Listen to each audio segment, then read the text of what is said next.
I'm going to cover the second chapter of the Real Reality series with this video. But before I do that, I want to mention that I already have a good idea of my speed, how fast can I do these chapters, how fast can I write them and edit them, taking into account the time that I need for other things in my life. So basically, I can do one of these chapters for the Real Reality series, and by that I mean writing the whole chapter, then editing the whole chapter at least a couple of times, and then doing this video here and publishing everything in different channels, in Wattpad, in WordPress, in my blog, here on YouTube. I want to publish it in LinkedIn too. I haven't begun with LinkedIn yet. There's also the Patreon page where I want to publish these things. So how long? Basically, I can do one of these chapters every 15 days, so 2 per month. I know I am capable of doing one per week if and only if this was my full-time job. Like if I was making a living out of this and this was the only work that I was doing, I am fully capable of doing one of these chapters per week. Yeah, I don't know if I will be able to do more than that. Even in such a case, even if I was dedicating myself full time to writing the series and the stories and the chapters and editing and all that, there are times when the mind, my mind is just faster and I do it like in 2 or 3 days.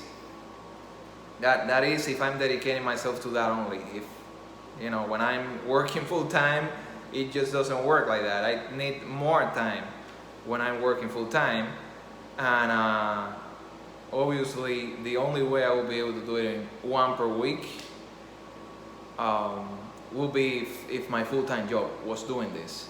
So for now, the only thing I can do is one every 15 days, which is the same thing as 2 per month. The good news is that they are pretty good, high quality, really good episodes. All the episodes are good. So this is a series, the way I write, the way I plan my series, you can expect that all the episodes, even the ones that are a little slower than others, are going to be good. And the best ones, they're going to be something amazing. So you'll see. Right now I'm going to cover the second one. I just want to get that out of the way because if I was a listener or a reader of the series, I would like to know how much do I have to wait for Pedro Cristobal to, release the next episode. Since they're pretty good, how much do I have to wait? So you have an idea. So it's one every 15 days. It is not necessarily, if I release this today, the other one doesn't necessarily have to be 15 days from today. If I have it in 10 days, I will publish it probably in 11 days. But usually, I think that I will need 2 weeks to be able to have it finished, complete, and edited correctly, and all that. Can I do it in 1 week? Yes, I can, but I will have to be dedicating myself to this completely, and I cannot do that right now. Maybe someday I will be able to do that. If it becomes possible, like if I can make money out of this, I will gladly do it because I like storytelling. I like creating this super amazing and entertaining and thought-provoking and choking stories that are an inspiration and that really are the kind of thing that is, like I said in the other video, they are more than the disc. If it was a video game, it's much more than just a disc. It's an experience. If it was a book, it's much more than just a bunch of pages put together. It's an experience.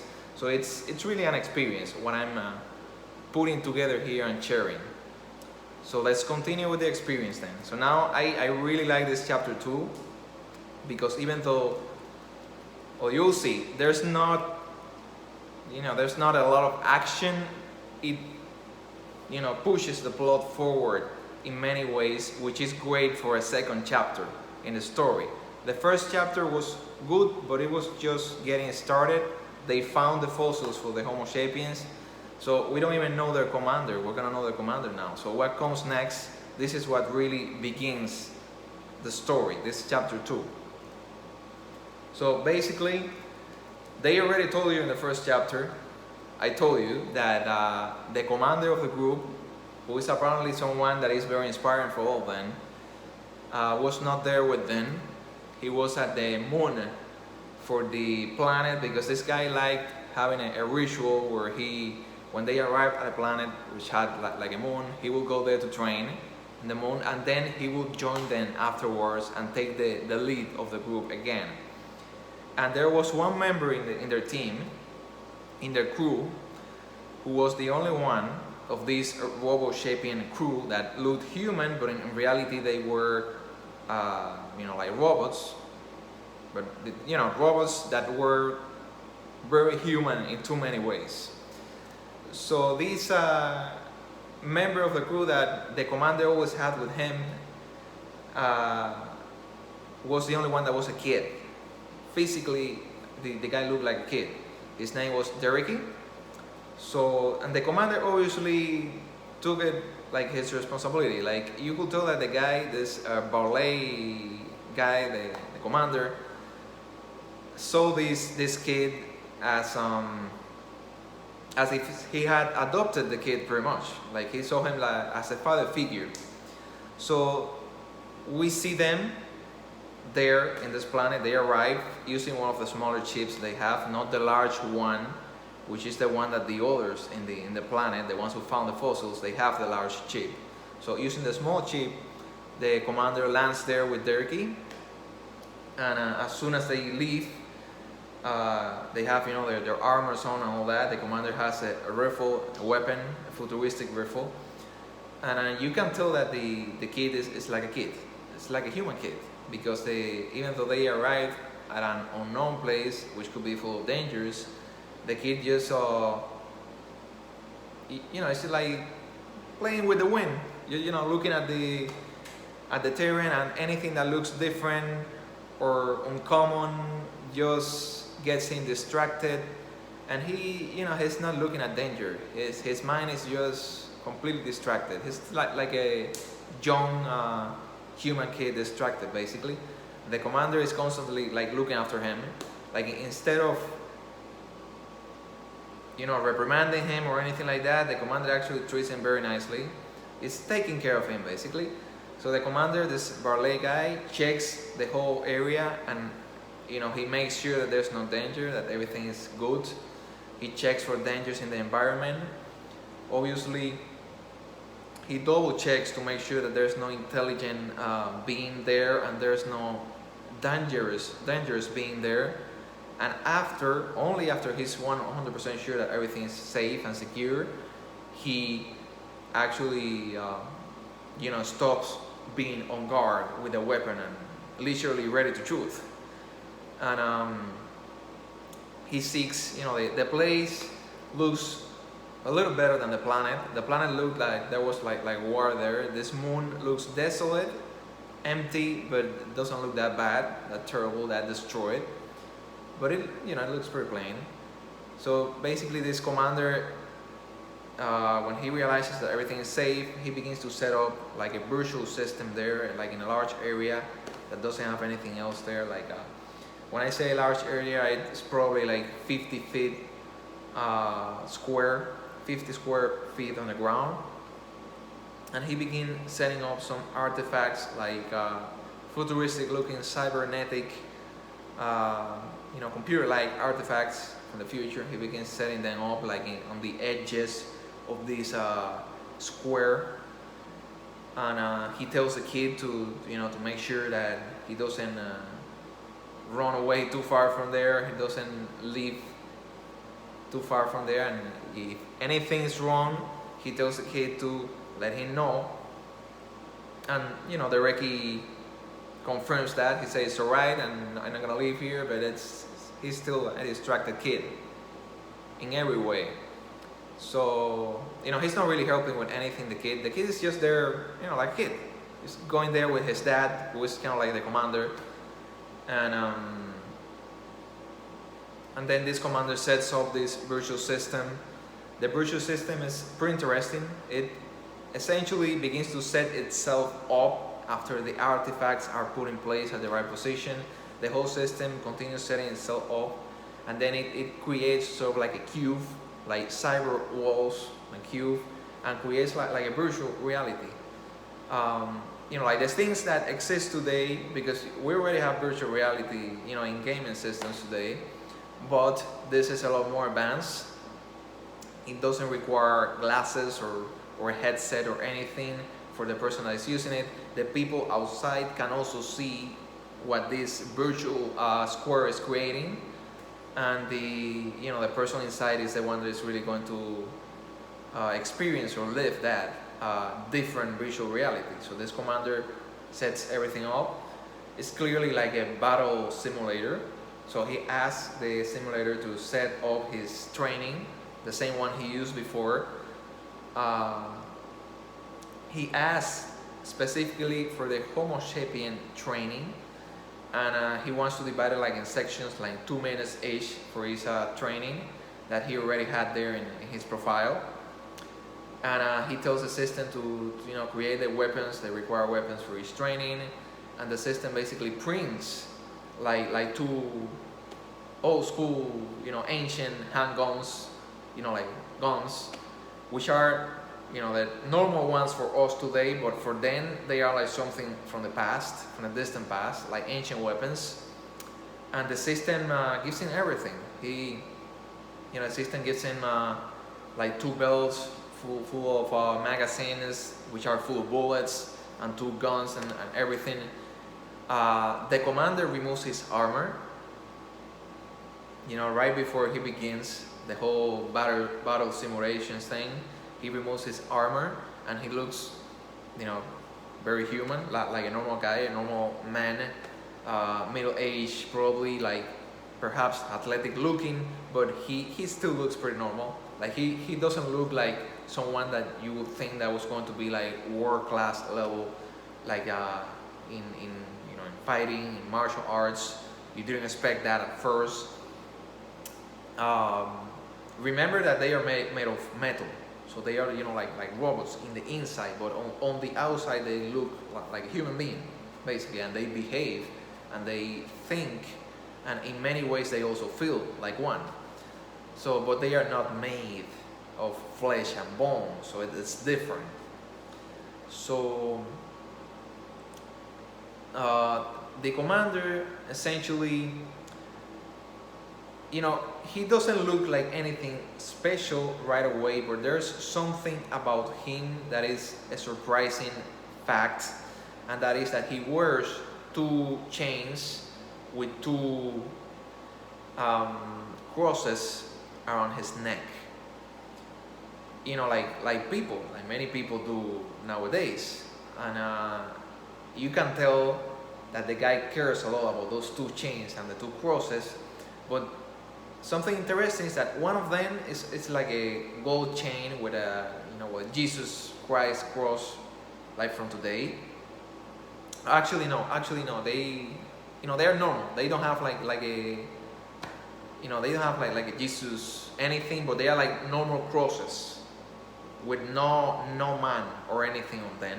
But there's one that is golden, and it looks pretty much like the ones we have. And the other one, it looks very futuristic. Like the other one is like a version of the golden old one, but like armored, as if it was like a robot cross, like a robotic cross. And it's like silver, much more elaborate, tougher looking, more powerful looking, and it has like a greenish color on the centers, which is kind of like fluorescent. Like it just looks so much more advanced than the other one. Yet this Barlai guy, he's wearing the 2 crosses as if they were the same, as if they were like 2 brothers, like one beside the other. It's not wearing the Robo Sapien cross as if it was better than the Homo Sapien cross. For him, he's wearing them together, and and yeah, he's there with his crosses. He's not wearing the armor anymore, and then he just uses these two guns and these two belts, and the system generates like virtual replicas of human beings with guns and with rifles and with with everything, even with machine guns, everything. He only has two standard handguns, but the others, the human virtual replicas in the system, in the training system, they have all kinds of weapons. And the training system also generates like a terrain there that fits with the whole simulation, with the whole battle. And then when the battle begins, it's just crazy. It's a pure action movie. Like this Barlai guy is just too good. He is faster than the human replicas. They cannot land any shoot on him, any bullet. They just cannot land on him.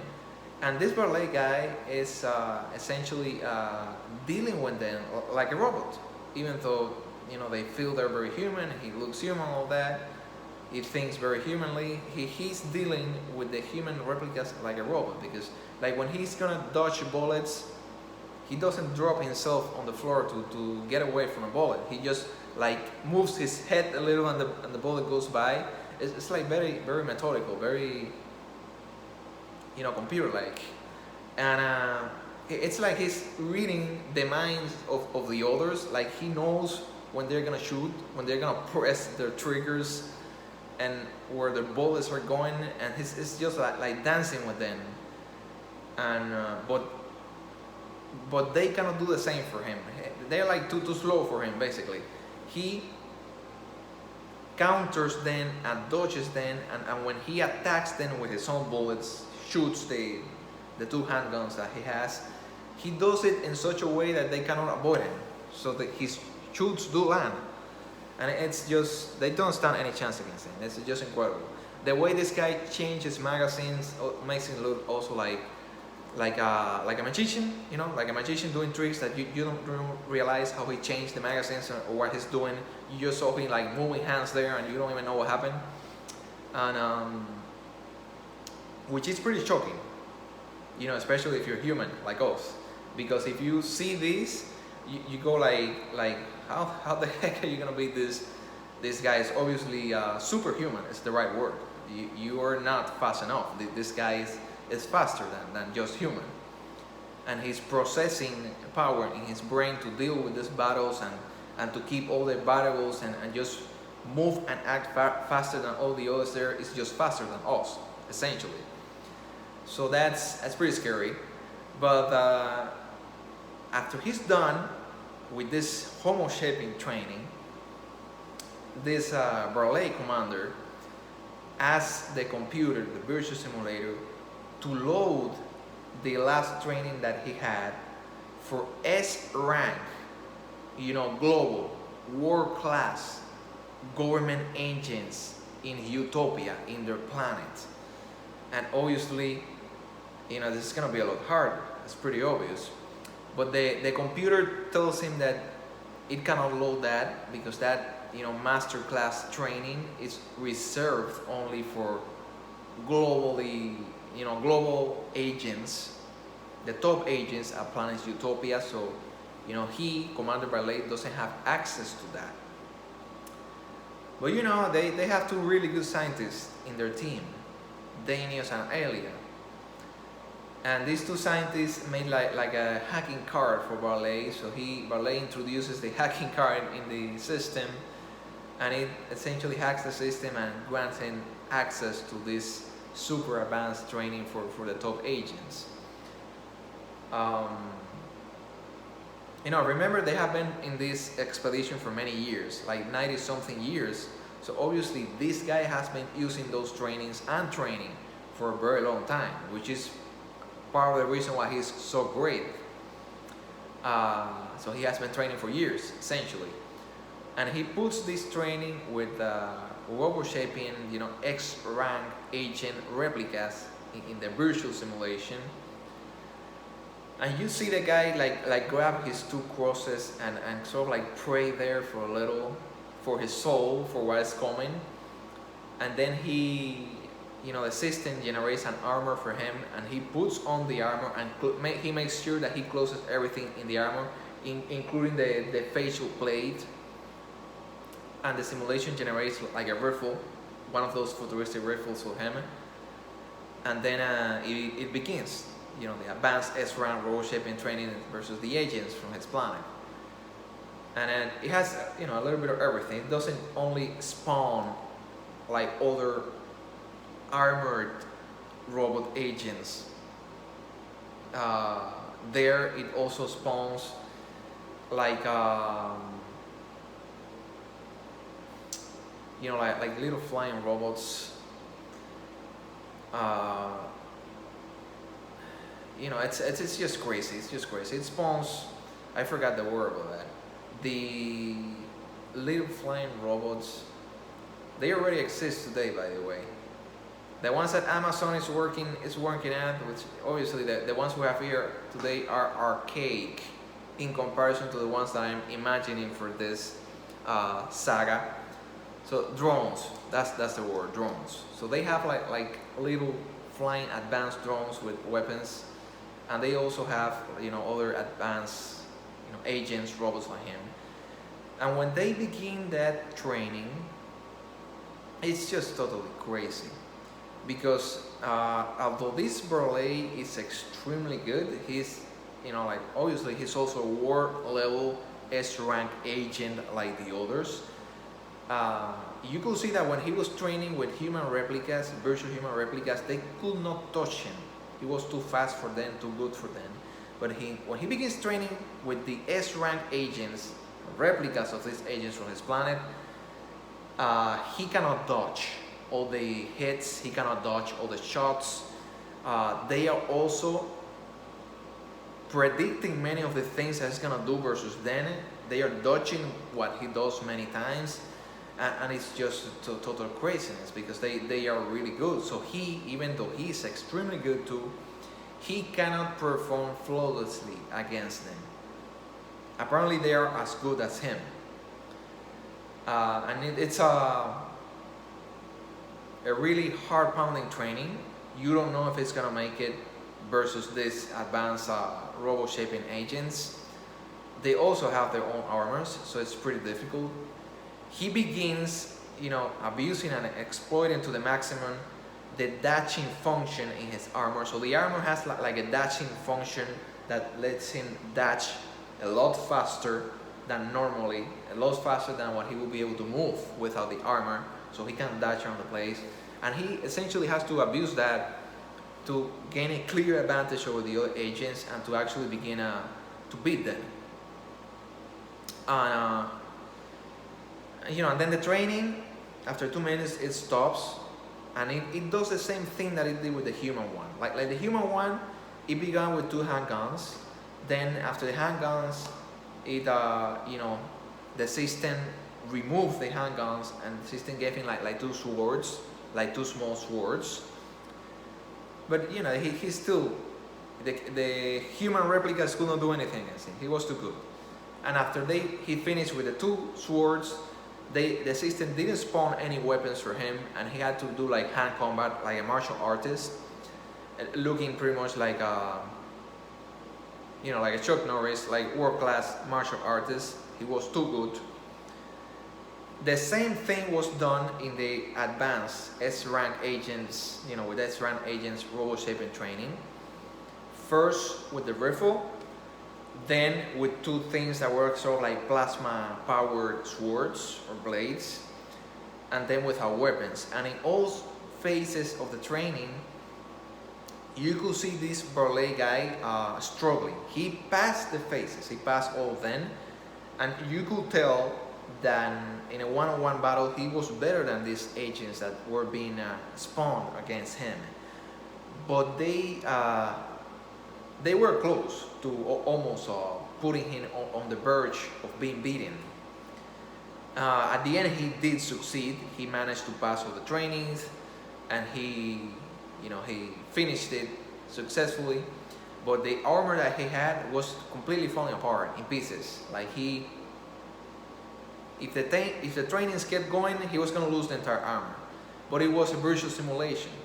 So when he finishes all that and passes those super difficult trainings, the system just makes the armor disappear from him, and you see him go back to the way he looked like a human, basically, with his 2 chains, with the 2 crosses around his neck. And he closes the virtual system and grabs the cyber artifacts, and the virtual system closes, and he just sits there and crosses his legs like a person. You can see his original armor was still there, and he puts the original armor on just in case he needs it for any threat on the planet, at the moon. And he just sits there and begins meditating, it looks pretty interesting, because at first the guy looks like a military, like an advanced military ranger. Like these guys that you will use for secret agent missions. But at the very end of the training, when you see him sitting there and meditating, and with his 2 crosses, that he obviously cares a lot about those 2 crosses, and you don't see him as just a military guy anymore. You can see that this Barlai guy is some sort of like a religious ninja, essentially. The guy is obviously religious because of the way he treats the crosses as if they were something sacred on his, hanging from his neck, and the way he meditates and prays, and even though he has superhuman reflexes and fights like a ninja guy, you can tell because of the guy how he behaves with the crosses that he is a religious guy. So the guys, the commander is essentially like a religious ninja who is very disciplined and all that. So he's just there meditating, and all of a sudden the kid, Derek comes there screaming and interrupts him and tells him that Danius and Elia contacted him, telling him that they have finally found the fossils of the Homo sapiens, the ones that they have been looking for dozens of years. And at first the commander thinks it is a joke.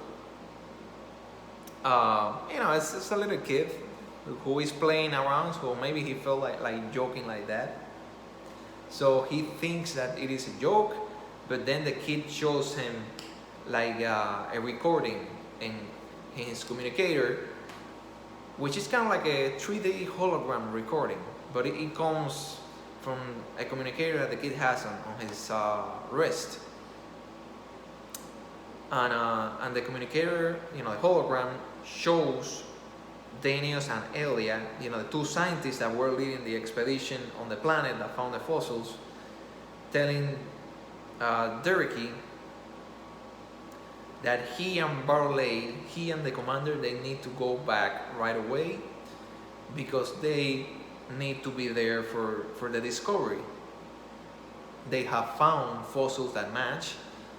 Elia says in the recording that not only that, she looks pretty excited. You can tell on her face that they didn't just find fossils that match, they also found many of them. So they found a site, a location with something there, some yellowish rock there that has many fossils in there. So they have several Homo sapien fossils. And this time it is the real deal, it's for real.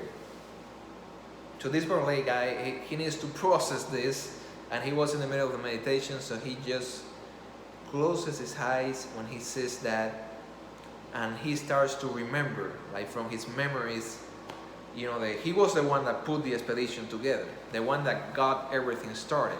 He's the one that really dreamed with that moment, even before all the others there did. So, before just standing up and running away from there, he continues his meditation essentially, but he starts remembering what happened to him before they reach this moment when they finally get or find the fossils. So, if we were watching like a TV series on a screen, if you're reading, if you go to the link of the writing chapter, which is here in the description, right here, and I recommend going there and reading it, you're gonna see like something on the screen that says 95 years earlier. So now we're gonna see 95 years earlier. How did these people end up here? How did this Robo Sapien crew come this far? So they show you this, they show you Barlai. He looks almost the same physically as he looks there 95 years later, but you can tell right away that in the way he behaves and how he talks, he's doing it in a way as if he had a younger mind. So he looks the same physically 95 years later, but you can tell he's like an older guy mentally, like more mature.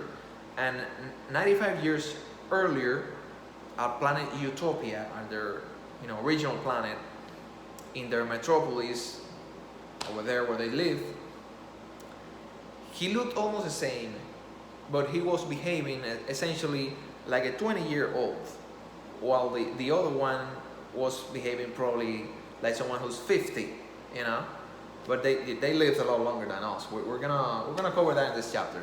So we begin to see that these Robo Sapiens, they experience aging in their minds.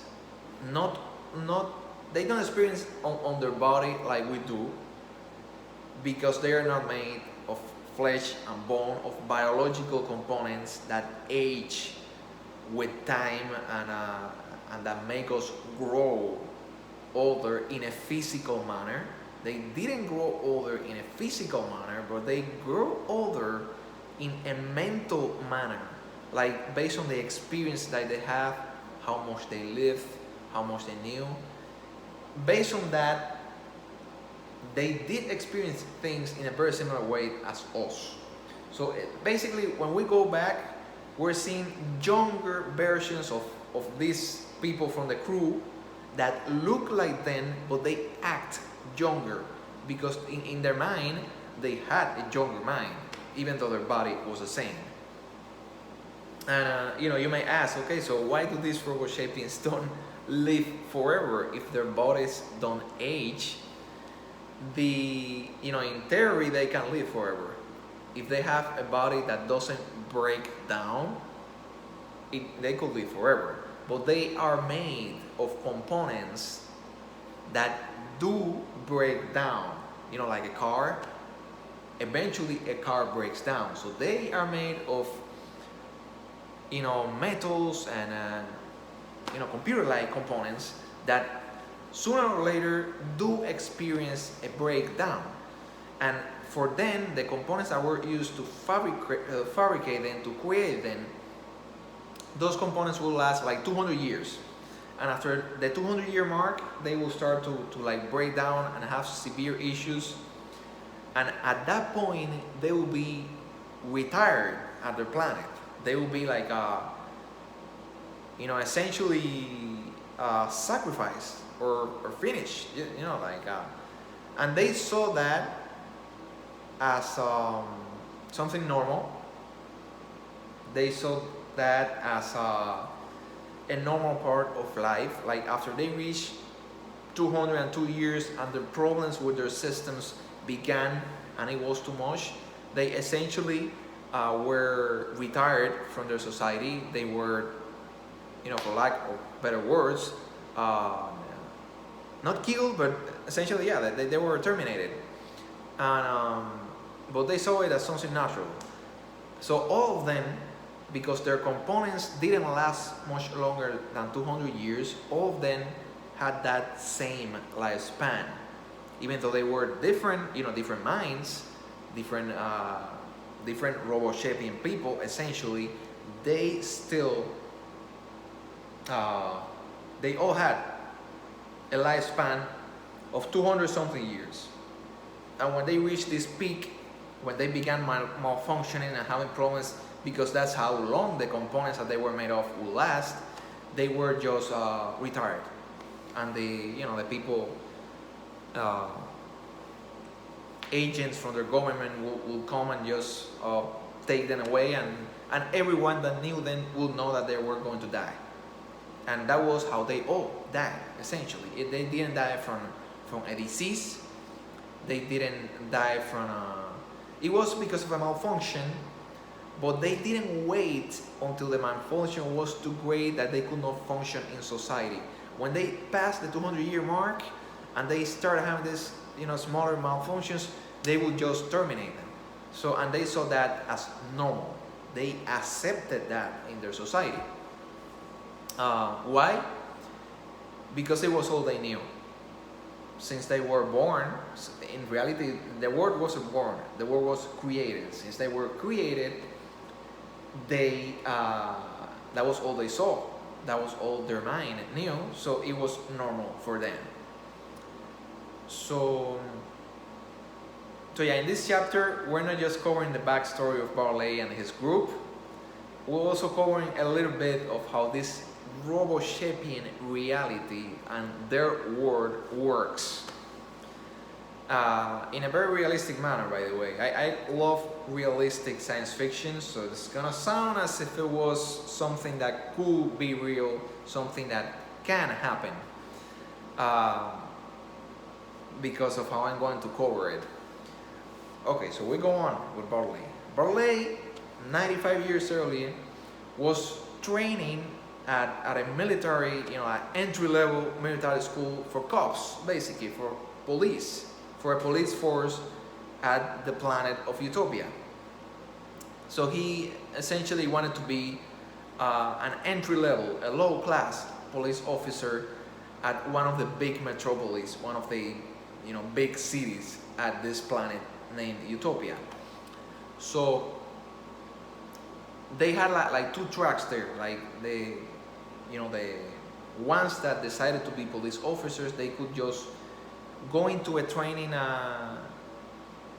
it was sort of like a university, going to like a training university or place to train in, where it was just with people that wanted to be police officers, or they also had the choice of going into a place where they will focus on their trainings to be police, but they also had like miscellaneous of other trainings in other fields, so that they could know about others in their utopia, in their society, and not just about police related stuff.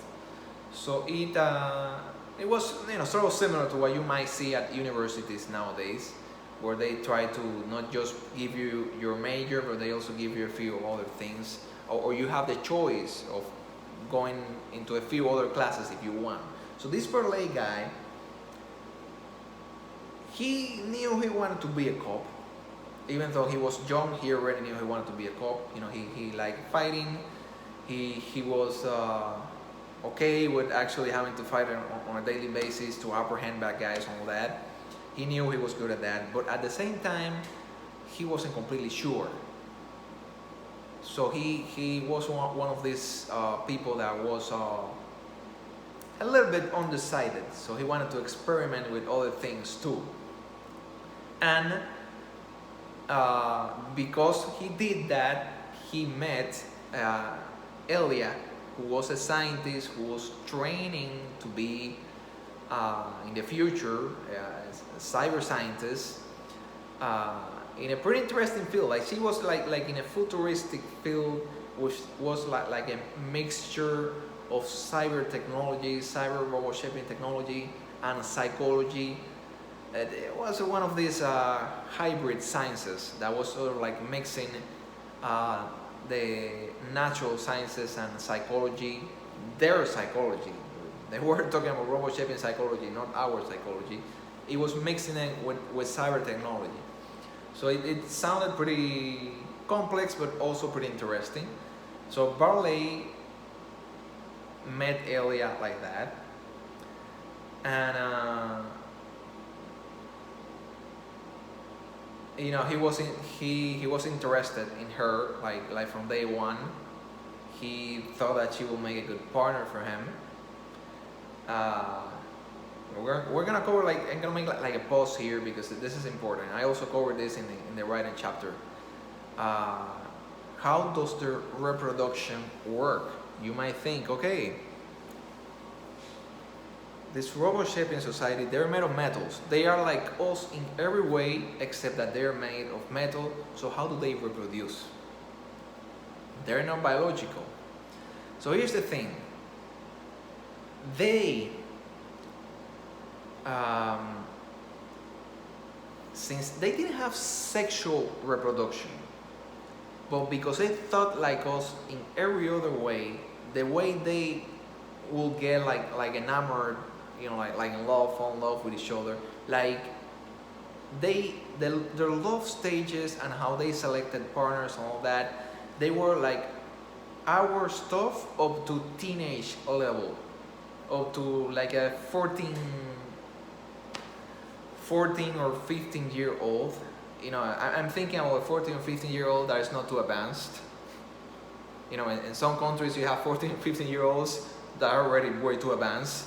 But I'm thinking, about 14 or 15-year-old in us, in Homo sapiens, who, doesn't have any idea about sex or hasn't, had sex or anything like that yet. So up to that, they behaved and they thought about the same way in terms of courtship and finding partners and finding a relationship essentially and all that.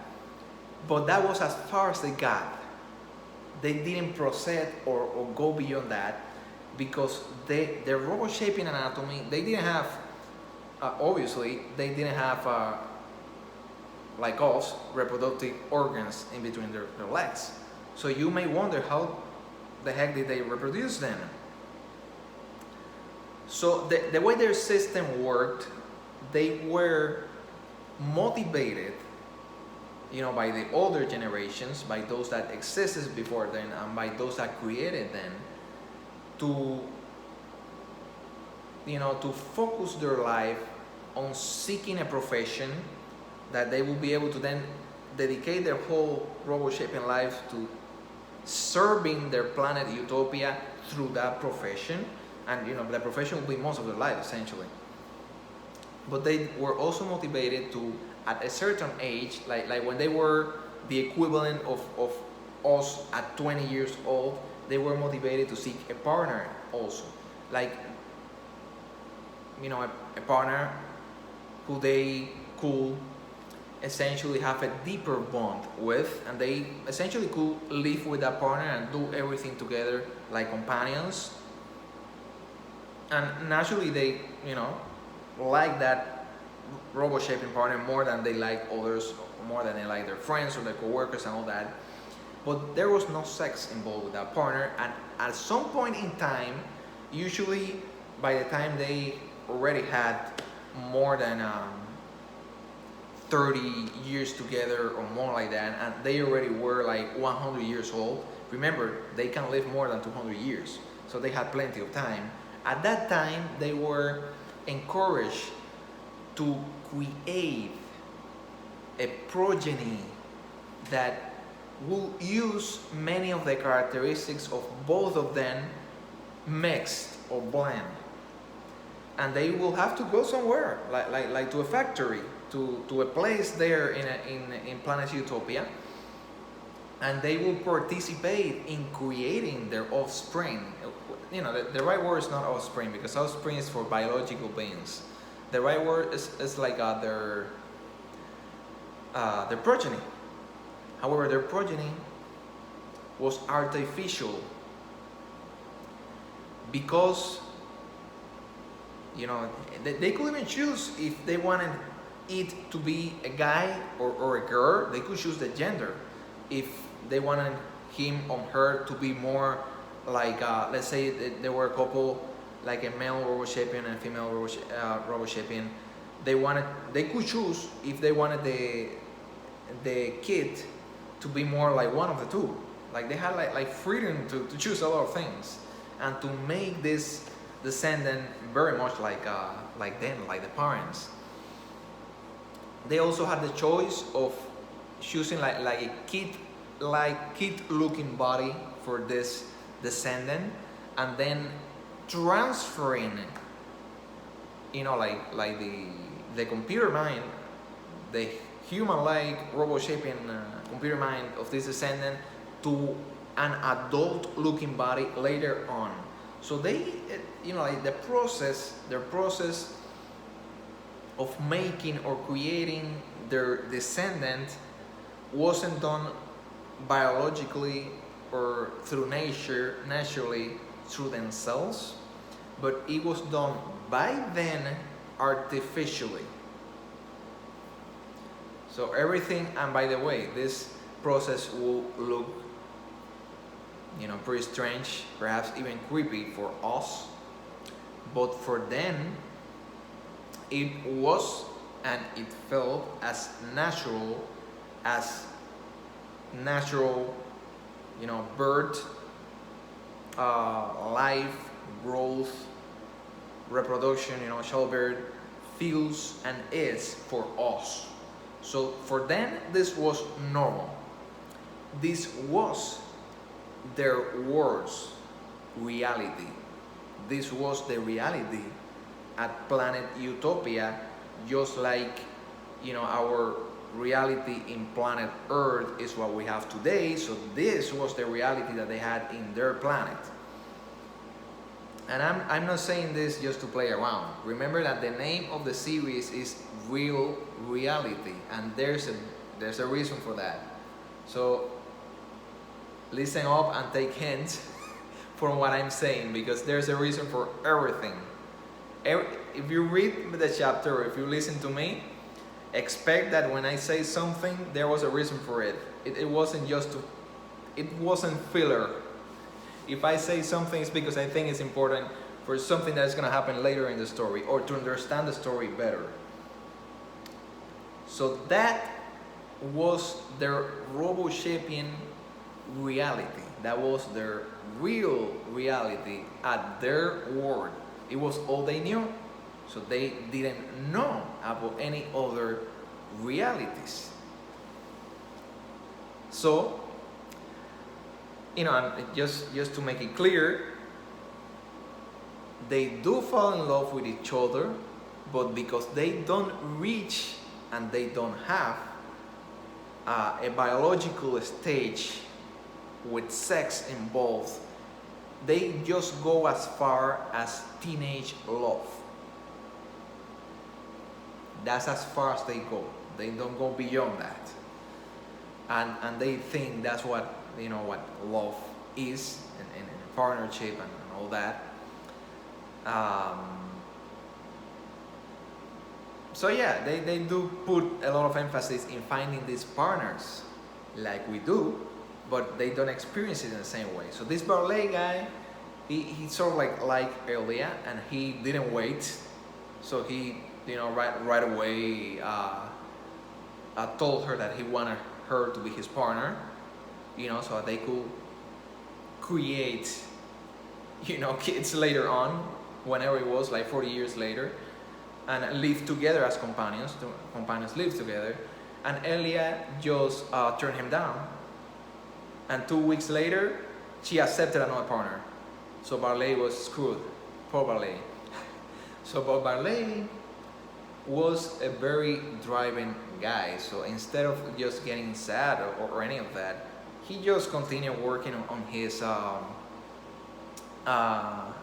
police training, so that he could be the best cop that he could possibly be, and at the metropolis, at one of the metropolises, at Utopia. And he did great. He passed everything he had to pass. He did wonderfully. He was a pretty skilled guy from the beginning, even though they called him and the others in his group low-class agents, because they were like at the low levels. So Barlai graduated from that, and he began working as a cop at this advanced robo-shaping society with flying cars and skyscrapers and all the things that we imagine in a futuristic human society. They already had all those things, but they were not exactly as we thought that we were going to be. They, felt like us, but they were not exactly the same. So then, here's the thing: this Barlai was a pretty interesting fellow. He was, like in Homo, not just in Homo shaping civilizations, but in sapient civilizations like ours, it is common that things are not perfect. Humanity and humans are not perfect.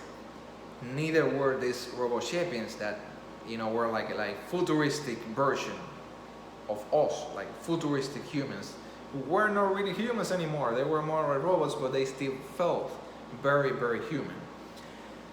In all of these societies, no matter how far ahead in advance or how far behind, which could be us right now, you never know, there's no perfection. There's always someone who is not satisfied. There's always someone who is asking a lot of questions and who wants to know more because they don't know everything. There's always someone who wants more power.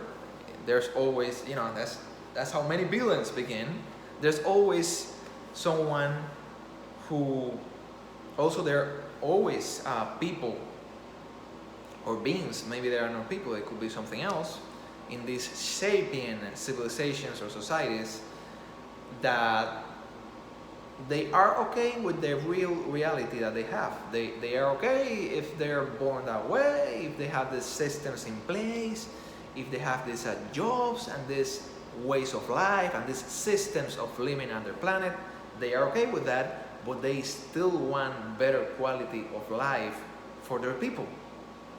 They don't want to change their reality to make their reality better. There will be there are some who do want to do that, but they, even though they don't want to change their planet's reality, they do want to improve their quality of life and their happiness. They want to be more happy. So Barlai was one of those guys. Barlai was incredibly bored as a cop. He was a good cop. He was doing great. He was doing amazing. Many others, like 1,000 other robo-shaping guys in his place would have been very happy. They would have been like, oh, I got it made. Like a wonderful job, wonderful life. Now I just need to find, like a nice robo-shaping partner, and we can create our kids later on, and life goes on, and everything is wonderful. But Barlai was not like that. Barlai was not satisfied. He needed more out of his life. And he was constantly asking himself, like, is this really it? Like, is this, like, is utopian life, which is painted as great in his planet, is it just about finding a profession and just living in that profession and finding a nice partner or a great partner and, creating their descendants later on, and that's it? Is that all there is? Like, there has to be more than that. So he was one of those guys that wanted more, and that there was, he just wasn't satisfied with the systems of living in his planet.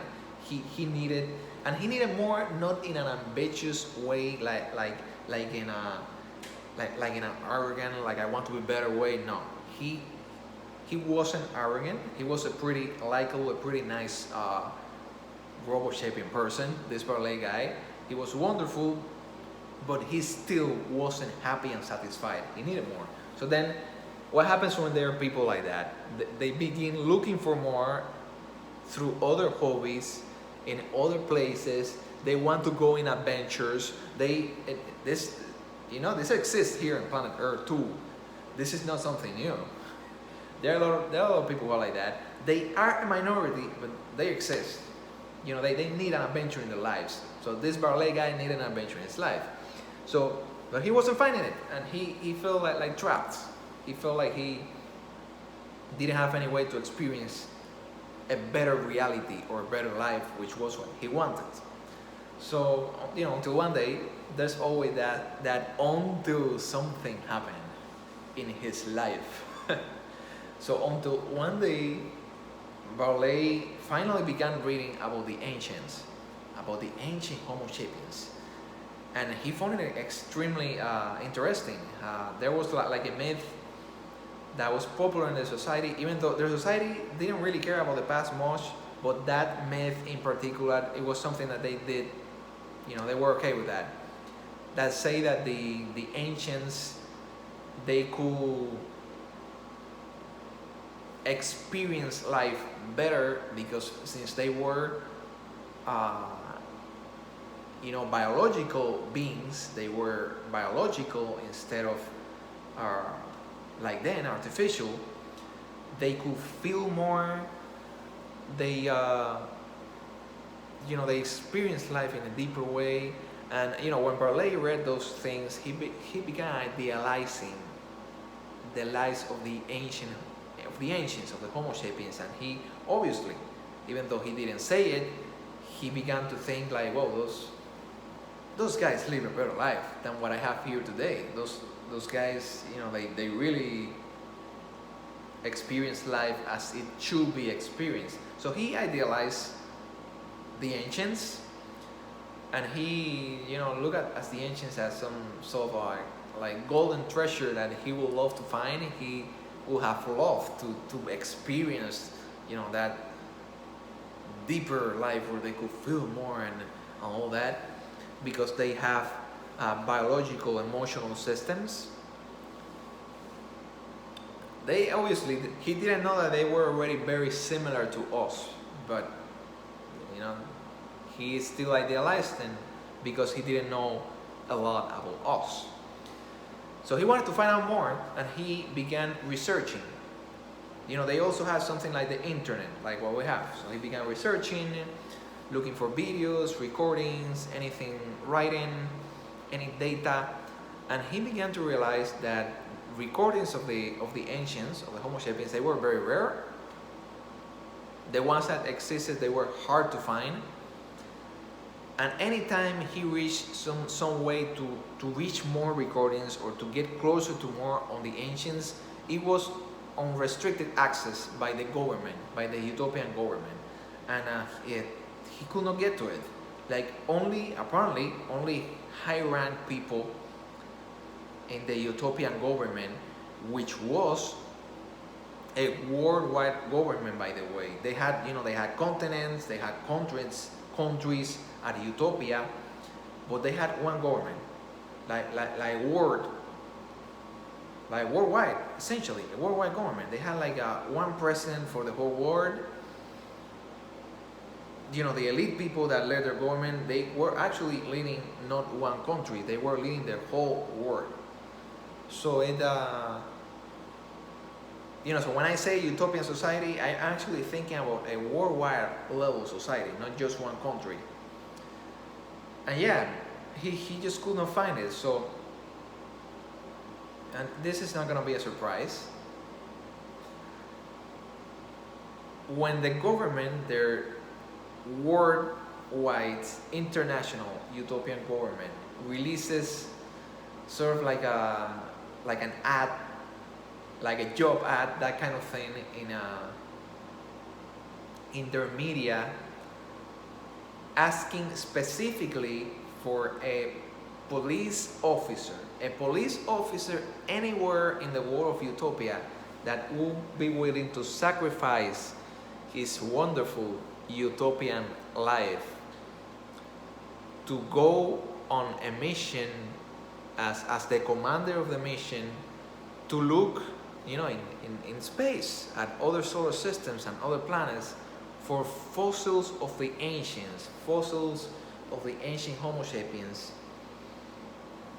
Nobody wanted that because they didn't really care about the past, and they didn't saw the past and the ancient Homo sapiens. They didn't see them as, in any way, they didn't see them as better than then or more interesting than then or anything like that. Barlai was an exception. He did, because he was different. You know, he was one of these guys that is just meant to make a great discovery because it's different, that kind of guy. But in the military branch, not in the branch of science geniuses and technological geniuses. This Barlai wasn't that smart, but he was still that kind of person. From the military, basically, but that kind of person. And obviously he went running. He wanted that change in his life, so Barlai went there and he subscribed himself. There were only 30 other agents from the whole world of Utopia that went there for this, and naturally they will have to compete against each other. So it wasn't over. The Odyssey was just getting started. So Barlai was told by the government officials there, and the other 29 that were going to compete with him were told that in order to get this mission accepted, they had a time limit of 6 months. And in 6 months, they had to recruit 19 other members for their crew, for their expedition, for their team to make this mission. And they had specific specifications for all the 19 members. Like they need to know this. This one needs to be a professional in that field. That one needs to know that. There was just one of the 19 who didn't require anything. It could be like a random person from the street, and there was no professional requirement or any requirement of knowing anything for that one. But for the others, they have big requirements. You know, they needed one expert in piloting spaceships, which was not super common. You know, they were more advanced than us, way more advanced than us in space travel and all that. But for some reason, who knows why, maybe because it was convenient for the government, they were not that interested in exploring space or that. They were just glad they had those chips and they could go out if they wanted, but generally they were okay with their life at Utopia. So he needed to find a professional in flying spaceships who was okay with teaching how to fly to other members of the crew. They also needed 2 renowned scientists. This was extremely hard because there are not many renowned scientists worldwide. They needed 2. They needed one certified archaeologist. It wasn't a popular profession at Utopia because they didn't really care that much about the past. You know, Barlai was an exception, really. Most of them didn't really care about that. So yeah, they have some requirement for all of them. And this was absolutely terrible because it was already hard enough to find someone random from the street who heard about this mission and who will go like, oh, I want to join it. They didn't care about that. They were not, you know, their mindset is, I'm not gonna sacrifice my utopian life here to go with you to dig up bones of the ancient at empty planets and at, you know, who knows what we're gonna find there. We don't care about that. That was the general consensus. So it was already pretty hard to find 19 other people just from the normal people walking the street. So imagine finding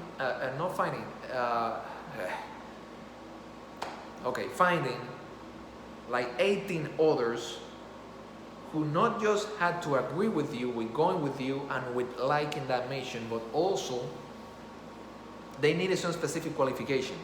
Like they need to have this distinction. They need to be a scientist. They need to be a pilot. They need to be like an archaeologist. It was so super difficult. However, you know, the government officials also told them, the one who puts this team together first is going to win the expedition. We're gonna give you all the resources for the expedition. We're gonna give you 2 of the most advanced ships we have. We're gonna give you everything you need. And we're also going to give you something that we believe that is gonna help you a lot to find these fossils of the ancient Homo sapiens, which is our restricted and global, international archive of the ancients. So their archive of the ancients was like 97% out of the total of the whole thing was restricted by the government, so no one could even see it. No one could really see all the recordings they had of the past Homo sapiens and the whole history and all that. Okay, so these guys were going to give the commander of the expedition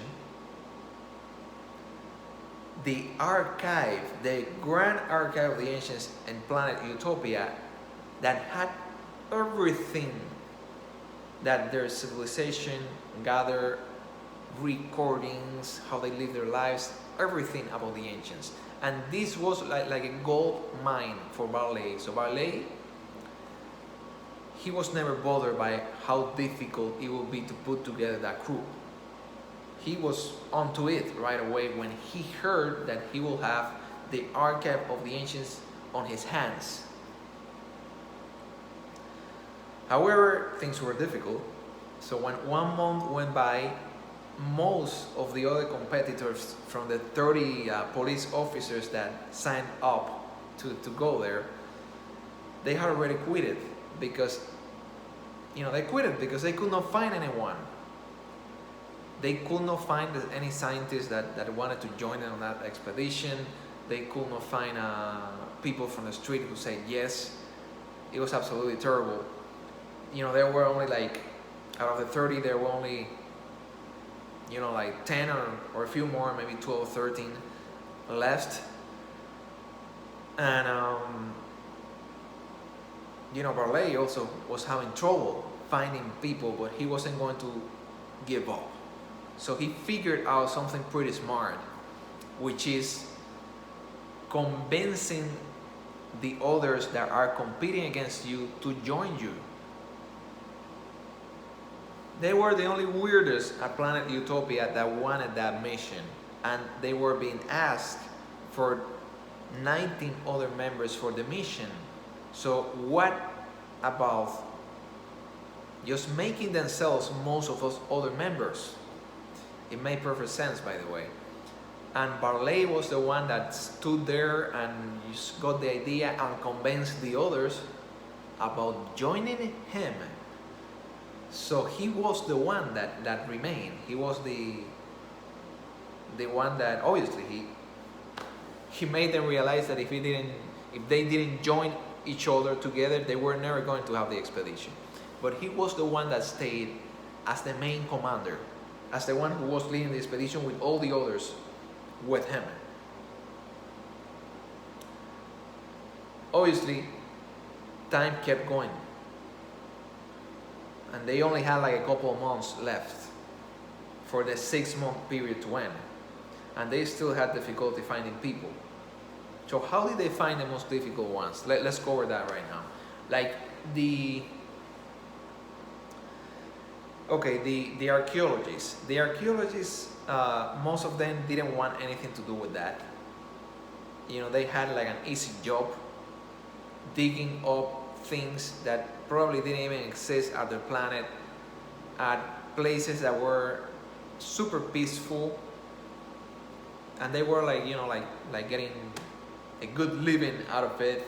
So they didn't care if it was boring. They were happy with that. They were not going to live that peaceful and easy life to go on some adventurous, crazy mission in space where they could easily lose their head, and die, because they didn't know if they were going to find dangers at other planets. So they said no. But there was one guy who surprisingly was a somewhat young guy too, who was Exim. In chapter 1, Exim was the positive one, the optimist of the robo-shaping crew. Exim was like Barlai, but instead of being stuck in a military position, he was stuck in archaeology. And he found it extremely boring. He was literally falling asleep every day.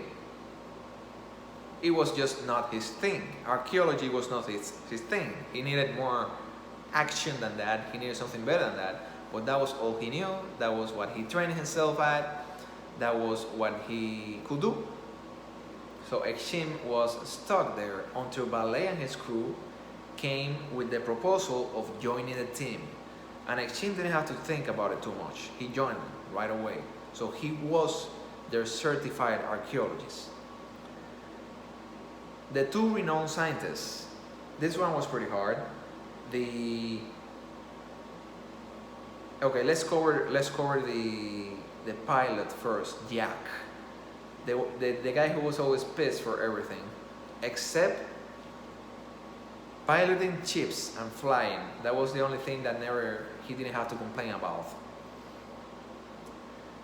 Okay, so first, Barlai obviously went to talk to all the people that he met at the academy, at the police officer academy. He talked to all of them.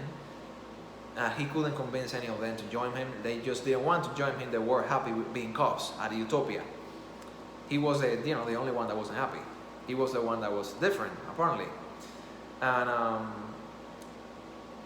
he did find one, a female, Gina, who wanted to join him, and he realized that she didn't care about the expedition or our fossils and bones of the Homo sapiens or any of that, or the ancients. She didn't care, but she was interested in him. She wanted Barlai to be her partner, her robo-shaping partner. To create those children in the future. But he didn't see her that way, but he still accepted bringing her along because he needed to fill up his crew. However, it all worked out very well for Barlai, because when he went to meet Jack, this famous space pilot who was a mess, Gina liked Jack more than Barlai. She started liking Jack, and Jack just, he decided to go with Barlai because of Gina, because he liked her at first sight. Like teenagers that see each other the first day at school and they fall in love right away. Like they find each other so sexy, like that.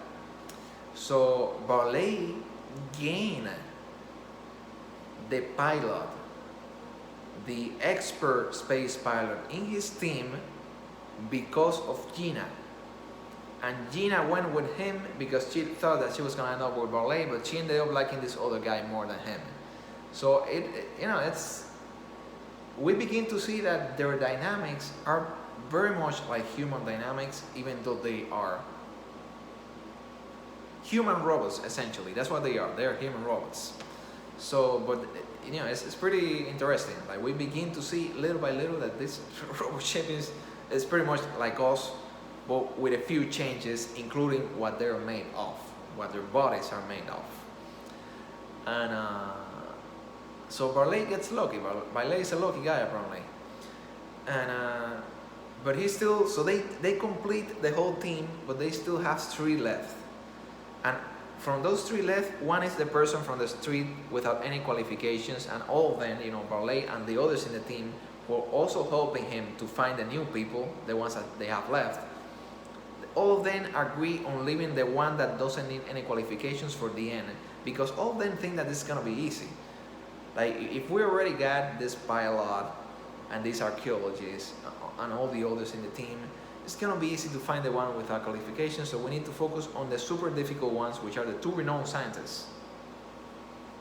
So they are not finding anything, and all of them are getting desperate. But one day, Barlai, he just gets the idea of making a search for the newest and youngest renowned scientists in the planet. So who are the scientists who are new at Utopia, who are gaining popularity right now, and who are young?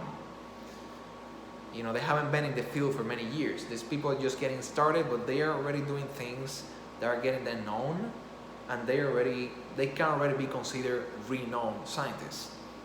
So he begins looking for that, and he finds an article by Denius and Elia.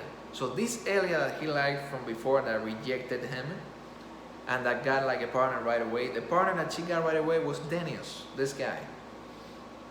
And they are working together in a research which is focused on Robo sapien psychology, but they are also mixing like the field that they studied. Basically they are mixing like cyber technology and their technology for reproduction, which in reality is their technology for creation, because they are creating themselves instead of reproducing like in biology. And interesting, something that is very interesting, Barlai reads the article, he even sees Denius mentioning the ancients in the article and their psychology in one of the paragraphs, in one of the lines. So these people are not just new renowned scientists, they might be interested in the topic of the ancients. So Barlai, it's difficult at first, but he just chooses to bury his past infatuation with this Elia, whatever. He doesn't care about that anymore. The only thing that he cares about is getting that expedition of his going. So if he can get these two as his two scientists, he doesn't care if Elia is one of them. He just needs two scientists for that. So he and the rest of the team that he already has, they go there, they contact Denius and Elia, and they finally manage to have like a meeting with them, like a like an interview with them, and they manage to convince Denius and Elia to join him. How do they manage to do it? Because they have the archive of the ancients. They're gonna get the archive of the ancients from the government, from the international government. Is gonna give them this super secret, well-guarded archive of the ancients for their mission, because it might help them to realize where they should go look for the fossils of the Homo sapiens and what sort of system. But obviously this archive of the ancients is a gold mine for a psychologist of the future who is also interested in psychology from the past. So obviously this was wonderful for Denius and Elia. That was something that they wanted, something that they needed, and they choose to join them. So they have the whole team except one. One left. The one who didn't need any qualifications, who could be some random guy from the street. And they only have like a couple days left, like 1-2 days left until the 6 months limit, 6 month period expires. They are told by the government officials that if the 6 months period expires, they are going to retire all the funds and all the resources from this expedition and this project. They're going to cancel the project and they're going to use all that in something else.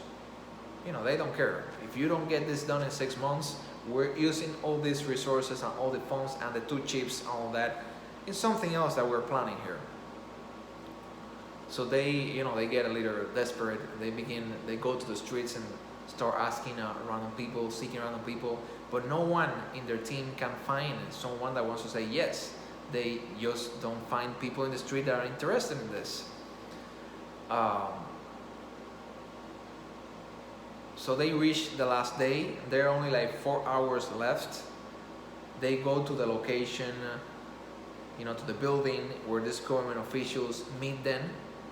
Often, frequently they meet with the government officials there to report how everything is going. And the officials tell them, oh, we're going to close this already because in 4 hours, you're not going to be able to find the last member. You haven't been able to find that guy in months. So what difference are 4 hours going to make? So they're kind of like losing their hope. The rest of the team, but Barlai tells them, okay, give me 1 or 2 hours and I'm going to bring back the final member, but don't close things here. Just give me that time. And the government officials, they choose to give him that time, but they doubt that he's going to be able to bring anyone. So he goes outside of this place, which is at a pretty, just think about like a futuristic downtown of the future, and they are like at the center of this big metropolis, at an important place where nearby there are some pretty shady streets and neighborhoods, but it's not right there. It's not it's like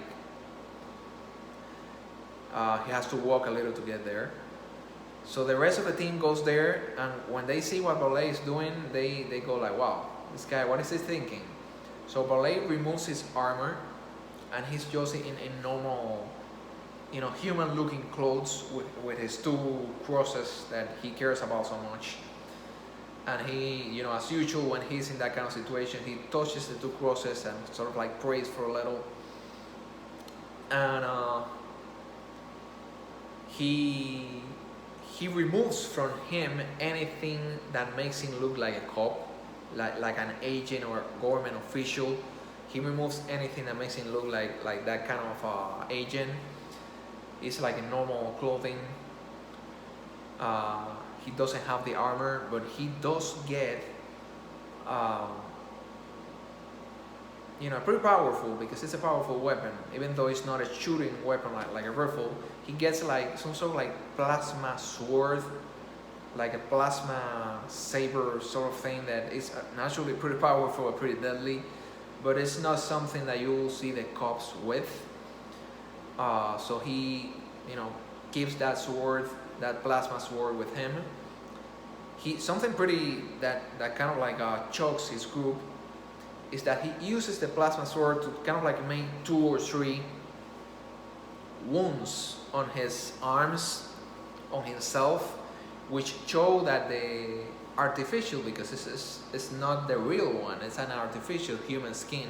His artificial human skin is kind of broken, and the metal below, because they are made of metal below, is showing. They wonder, what is this guy gonna do?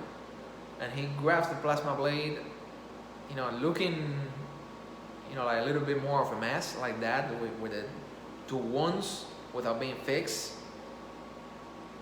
Kind of like Exim in the expedition, when Exim gets his face broken and the metal underneath is showing. They wanted to fix him right away, kind of like that, but Barlai didn't do it on his face. Barlai did it like on his arms. And then he goes walking, and his team figures out right away what he's gonna do. There's like, think of like the worst neighborhood ever. Think of like a place like for us here on planet Earth. Like if you go in there, you should expect to get assaulted, maybe even killed. So there was that kind of robo-shaping place for what they call the Lost Ones, and it was very close to that location in the metropolis where they were seeing the government's officials. So he goes to enter that place. He knows, because he had been a cop who, as a cop, had been there before. He knew that if he went there as a cop, the people were gonna run, because they were going to be afraid of having some sort of like government operative or operation, of having agents go there and killing them en masse, because the government agents didn't care. Like if they had to kill someone there, they would just go and just finish all they know, and that's it. They didn't care. So Barlai went this way because he knew that if he went this way, they were not going to run away. And he expected, like in that hell of a place, because it was like a hellish place for the Robo-Sapiens, he expected to find at least one group of other Robo-Sapiens who were not bad, and from that group maybe there was one that would say yes to going with him in the expedition. But he knew where he was going, so that's why he kept the plasma blade with him, because he knew this wasn't going to be easy. So he went there. His hope was that someone would say yes in order to escape that hellish place with him. He didn't care if they wanted the expedition or not. He just needed his last member. He needed to get it done, and he was willing to do whatever it took. So he went there. Since he entered the place, you could tell that this place was like a haunted place, but the robo-shaping version. Like everywhere you saw them looking as humans, but in these streets of the Lost Ones, where you will have like criminals or like runaways, and you will have other robo-shapians that have been abandoned by the two partners that made them, that created by their parents. Essentially, their parents abandoned and they were thrown there like as if they were like throwaway scrap metal, that kind of thing. So it was a place where the ones that lived there were very disturbed. It was a bad place, essentially. So Barlai went in there without any fear and with his plasma blade, just looking for a last member. And when he entered the place, there were like several of them who looked at him. Just from that moment, you could tell that this place was screwed, because the robo-shapians there, many of them had half of their faces showing the metal inside and showing the robotic parts. So they didn't care if they were not fixed. They didn't care if they looked like monsters, because those that were looking like that, they were seen like monsters in their society. Even though that was the way they really looked at underneath the artificial skin, the artificial human skin that looked like ours, essentially. And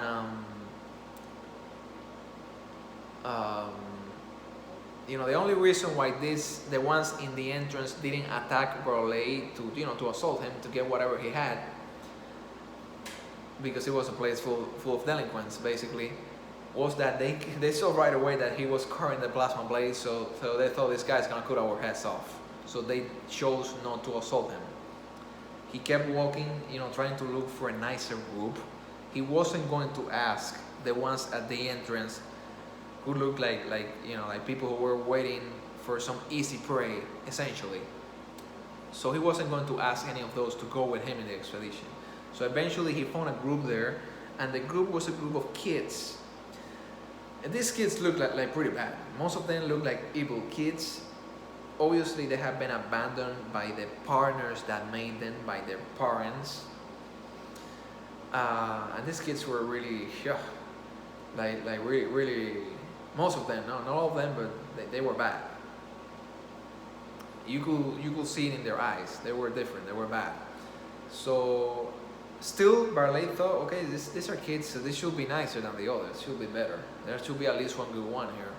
So he stopped there and he told them that he was going to go on an expedition, on a grand expedition, to look for fossils of the ancients, to look for the ancients in other solar systems, other stars, other planets. And it was going to be something great. They were going to leave Utopia. They were going to leave that place and go with him and join him and work for him in the expedition, essentially. So he asked, okay, so who is the one of you who wants to join me to go look for the ancients, in this expedition, this adventure? And most of the kids, nearly all of them, began to laugh. But there was one of them who wasn't laughing and whose eyes just got big and bright, and he was all excited. There was one who was like Barlai, and like a shim in archaeology, so they were just, they needed something else in their lives, and they were ready for it. And this kid, who clearly wasn't bad, he was much better than all the others, was Dereki. So Dereki told him, yes, I want to go, mister. I want to go with you. Please take me in your expedition. I want to go, to find these ancients from the past with you. And when Dereki walks and goes with Barlai, the other kids begin to grab like rocks and pieces of metals, things that could be harmful, things like knives and that kind of thing, and they begin throwing them at the kid and laughing pretty much. And one of the kids in the group says oh, it's pretty obvious that he's the one that wants to join you, mister, because he's the weakest one here. He's the one that will not survive here in this place for long, so he just wants to escape. And he's the one that has like malfunction. He's like a robot-shaping kid that he cannot read, he cannot do math, he cannot remember memories from the past very well. He cannot fight. He's the kid, poor kid. The poor kid just cannot do most things. He's good, he's nice, all that, but he could not work essentially.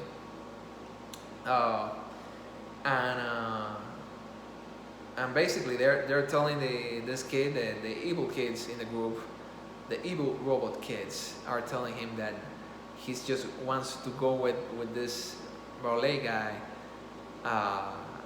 because it's just gonna have an easier time with the ancients who were weaklings of flesh and bones, who were soft, and obviously he's gonna have like an easier time surviving with the soft ones from the past and all that. And they begin laughing, pretty evil kids, until like one of them grabbed like something that was going to be little if it hit Derricky, like a big rock with something sticking out like a blade. And when he throws it at Derricky, Barlai gets in between and destroys that thing with his plasma blade. The kids were almost ready to attack them, to attack Barlai and Derricky, but when they see that, and it's pretty clear that Barlai is trained. He is trained, as a cop, in fighting, in destroying if necessary. So Barlai is not some random guy. He knows how to fight with several weapons and all that. And the kids realize that, and they kind of like get a little scared, and they choose not to attack them. It was a hellish place, that place. A pretty dark place. Imagine the darkest place here in Earth for humankind, but it was that for them a pretty bad place for the Homo sapiens, for the Robo sapiens. So essentially, when Barlai sees that, he, tells the kid Derricky to grab his hand. And he tells him, son, grab my hand and don't worry about these guys here. They're gonna stay here for the rest of their lives. They will probably kill themselves in this hellish, hellhole. And they're never gonna leave this hellhole. This is gonna be their life. He tells this to Derricky like in a low voice, like the kids don't hear him. This is just between him and Derricky. And he tells him, but you know what? For you and me, the future is going to be different. We are going to go find the ancients, the Homo sapiens, together. And the kid gets, like if they were Homo sapiens like us, the kid would have cried, for sure. But because they were Robo sapiens, even though the kids, Derricky, felt these emotions, this guy just saved him from hell and gave him like an adventure, something to look forward to. Even though he felt that, just like we do, he could not cry because the Robo sapiens didn't have that system, that physical biological system, just like reproduction. They didn't have the biological reproduction to be able to make their own babies, essentially. They didn't have that. They didn't have the biological structure for crying. So even though they felt the emotions in their brains, they could not cry. So if it was us, we would have cried a river.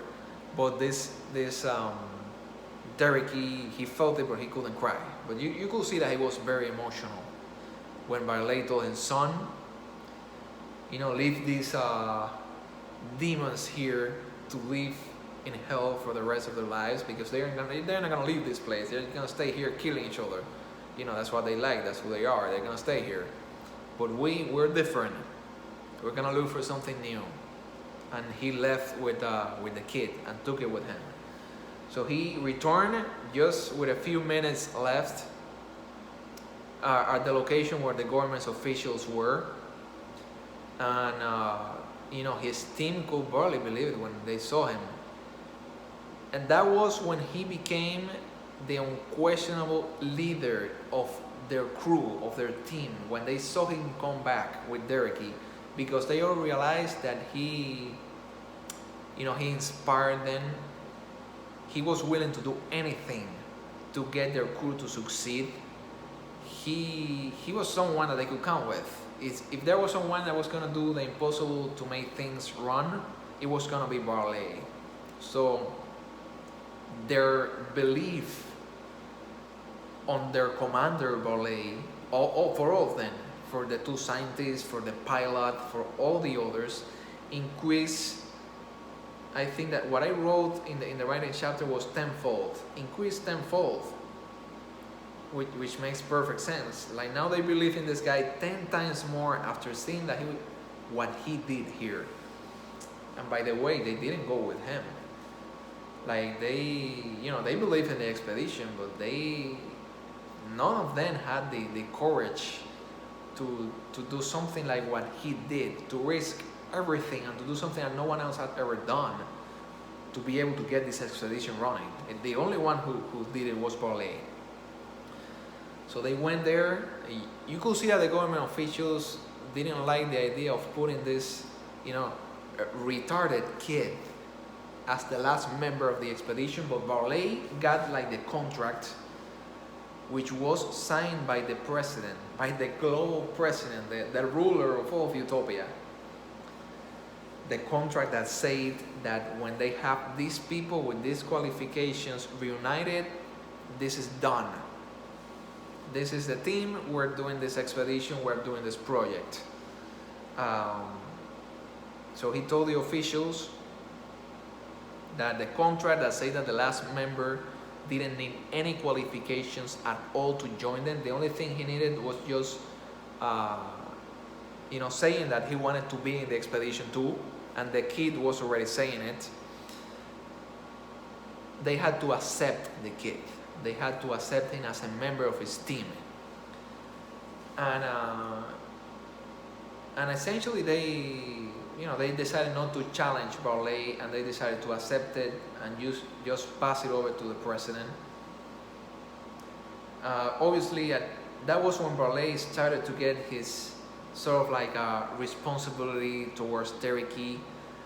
Dereki was a nice kid, but he obviously had malfunctions and difficulties, so someone had to take care of him, and Barlai, who was the one that brought him there, was the one that sort of like got in him to be like this father figure, this protector for the kid. So the next day they were taken to see the president of all of the world, the president of Utopia, of their Robo-Shaping society. The president was somewhat a little shocking when we see him. Like if this was like a TV series, a real TV series, it's a little shocking when we see this Maddox guy. The president is named Maddox. He doesn't look like the others. He has like a black, like a stylish, strong looking black armor with red shoulders, bigger red shoulders, red knees and red elbows. And he has like a more he looks more like a robot than the others, because let's not forget that the people at the Utopia, even though they are Robo-Shapians, they have like artificial human skins, so they look like us. They have like human covers essentially. Even though they are robots inside, they look and behave, and they're walking around all that and going through life like humans. But this Maddox guy, who is the great leader, the great president, global president, doesn't look like a human. He's, black armor, and by the way, his body, his real body, not an armor, looks like a black armor. So it's like a tougher looking guy. His face is like black with like one of these triangle stars like this. red triangle stars which don't have 5 edges or 5 points like the normal stars. They only have 3, but they have 3 kind of like this, one here and one here. And in that star on the middle of Maddox's face, the color is like a very intense red. So he has like a black face with this very intense red in a triangular star on the middle of his face, and so like a black like crown on his head. And he doesn't have visible eyes, but he can obviously see through this red star. He doesn't have a visible mouth in the lower part of the star, but he can obviously talk through it. So it's kind of like a very menacing figure. Like he looks different than the vast majority of the Robo-Sapien population on the planet. He looks tougher. It's like a figure that has vibes of power, not just because of the position that he has, but because of the way he looks. And something pretty interesting, like there are like 1 or 2 other people from the elites, from the top leaders on the planet that come with him, and they also are looking more like that. They are not looking like the standard Robo-Sapiens on the streets who look like humans with skin covers, basically. These leaders and elite of Utopia, although they are very much like advanced humans, like all the others, they look more like advanced humanoid robots, and they look more powerful. So that seems pretty strange. However, this Maddox guy, who also has a pretty tough, powerful voice, big, strong voice, treats him nicely. So you see this guy and you will expect some kind of trouble, but he treats him nicely, obviously because Barlai is doing him a favor with this rare expedition that was so hard to put together, but Barlai managed to do it. So Barlai did it, and Maddox is going to give him all the resources. He does. He even ascends Barlai to an A rank agent. So before he was like a B rank police officer or agent, low class. But now, before he leaves in the expedition, Maddox, the Grand President, makes him an A rank agent. But you know, there's something surrounding this Maddox that is like a little suspicious. Like Barlai and his team don't realize this, but we, as the readers, as the viewers, can tell, obviously because I told you, that this Maddox guy is hiding something. That he's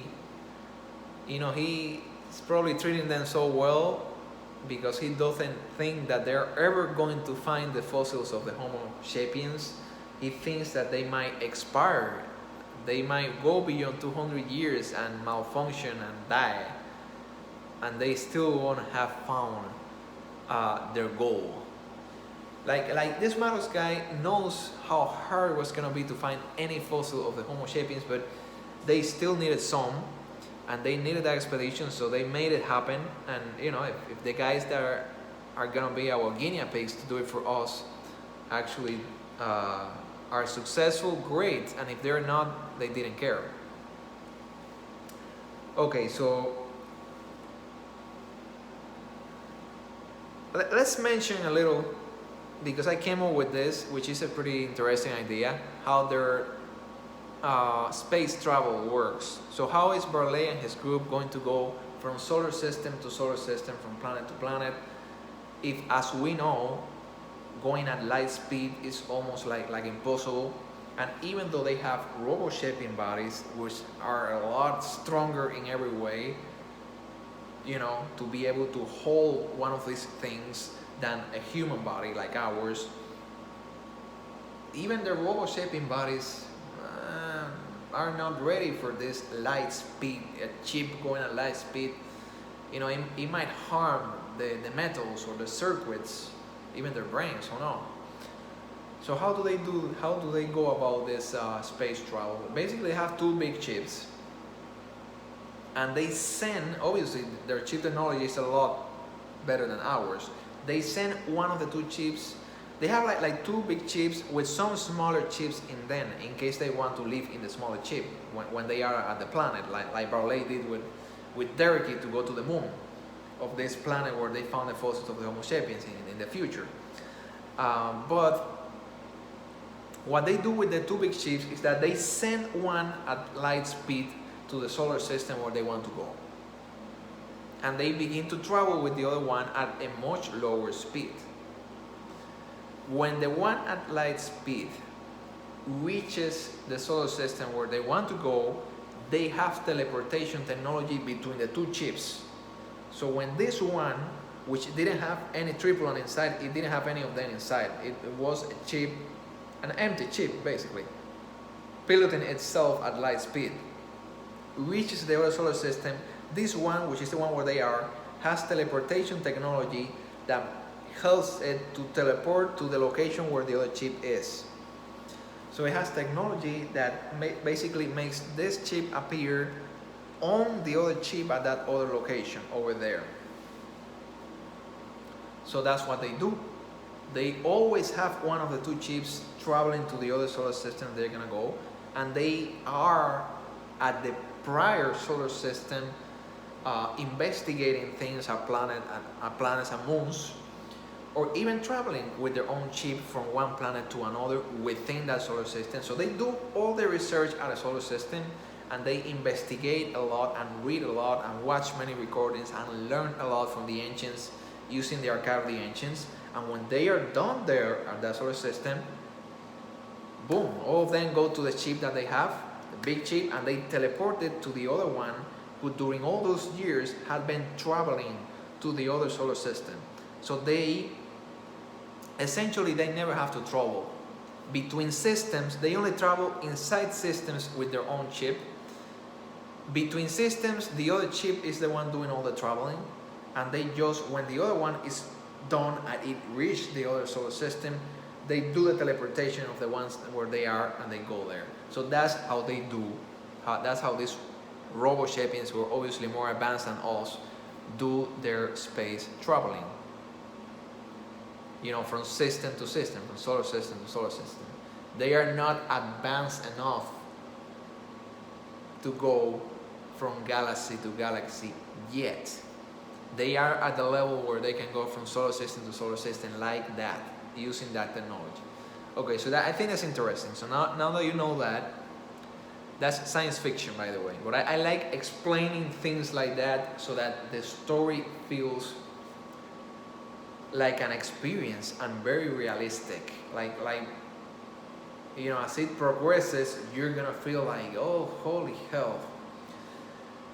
This story and these robo-sapiens, they don't feel so, you know, unlikely, so impossible, so fictional anymore after hearing or reading. If you read it, I highly recommend reading it. Go to the description and read it. How author Pedro Cristobal described them and their society and how they work and what these guys in this story went through to us. And that's what's gonna happen. So now we finally, this chapter is so long. I did it long here talking because I'm not well trained to do these talks yet. When I am well trained, I think I will be able to do them shorter. I will be able to do them faster. And maybe even better than this. Like the writing chapter is 10 pages long, I think. Obviously, you can read that in a lot longer than you can listen to all this. But this is good too. This is good too. This shows you what I'm thinking. And I do say a few things here that I didn't say in the writing chapter. So I kind of like add a few things, you know, without any spoilers for any future episode or anything, but I do add a few things here. So now we go to the end. So now we go back to 95 years later to Barlai, the commander. Now we know who Barlai is. And basically this commander guy tells Dereky, the child, to give him his hand. He holds the commander's hand and he tells him, son, we're gonna see the ancients at last. And that's how the second chapter ends. Which is, if you read the whole thing, if you listen to the whole thing, it's pretty emotional because you remember this is what he did with the kid when he saved him. So 95 years after that, when they are gonna finally fulfill the promise of meeting the ancients, that it was what he told the kid, he does the same thing and he calls him son and all that, which is, if this is done like in a movie or in a series, it is a pretty powerful scene. I would love to see that done. If not, you can still get it from me. You can still read it. You can still feel it. That's the best part. Feeling the experience, which is what I like to do at the end of the day. At the end of the day, the goal is not just creating a series with writing pages. The goal is creating an experience that is inspiring and very motivating and just completely awesome. This word is gonna sound like almost pompous, but I do like this word. Almost legendary for anyone that reads the whole thing and experiences the whole thing. Why am I excited about it? Because I am the first person that experienced the whole thing and the whole experience. When you're the one that comes up with it, or I don't know, or when something, whatever you want to call it, God, someone, I don't know what it is, gives you that experience, and you are the one that shares it with the population, with planet Earth, which is where I am right now. It doesn't make you different from the other people that are going to experience it later. You're just the first one that experienced it. But I know that others, you guys and girls, can be inspired by this as much as I was. So you have two choices. You can, listen to me talking about this here. I covered the whole chapter really well, I think. I need more training. I know that I need more training to do my chapters in a talk much better than what I'm doing right now. But it's gonna come. By the time I have done 30, 40 of them, I know I'm gonna be a lot better. That's just a fact. But right now, you want to make sure that you read it, because I know I'm a lot better right now in writing the chapter, and also so you can listen to the music. The music that, when I find music, and I am a big fan of music and soundtracks. I'm not a musician, I don't make it, but I love listening to them. When I find music that fits with characters or events, I put it there at the end of the chapter, so you will be able to see that as well. Like right now, there's a theme that I found for the character Barlai. Barlai's theme, I named it, which I share there, and it is so good, such a good fit for what you can expect for Barlai. And by the way, Barlai is the first important character in this story. I think that at the end of this second chapter, you can already see, not completely, but you can already see a little far away, but you can see it, why I am naming the series Real Reality. So there's gonna be something here with the reality of this Robo-Shapians. Reality is gonna be a big deal in this story, and how you perceive reality. So yeah, that's it. This is gonna be 1 hour and 54 minutes. I need to lower that time. But who cares? At the end of the day, what matters is making a great experience and making an entertaining experience. Like, if I can make a legendary chapter and it took me 2 pages longer, I'm not gonna cut those 2 pages and make it less fun or less entertaining or less legendary. Oh, because it is supposed to be this many pages. No. So my focus is making it more of an experience and making it more entertaining. So that's what I'm going for with the writing version and with this version. I feel like I need a lot of training to get this version up to the same level of the writing version, but yeah, it is going to be a challenge for me, but I'm gonna do it. Okay, that's it. Next chapter is gonna be chapter 3. It's gonna be the Great Discovery. And the Great Discovery, ladies and gentlemen, are not the fossils of the Homo sapiens. You're in for another surprise in next chapter. Remember, all the episodes, I try to do all the episodes in a way that all of them are great. So it's gonna be an experience and an emotional ride. And when the chapters with the battle arrive, oh my gosh. We're gonna give Dragon Ball Z a run for its money. You'll see. Okay, that's it for this one.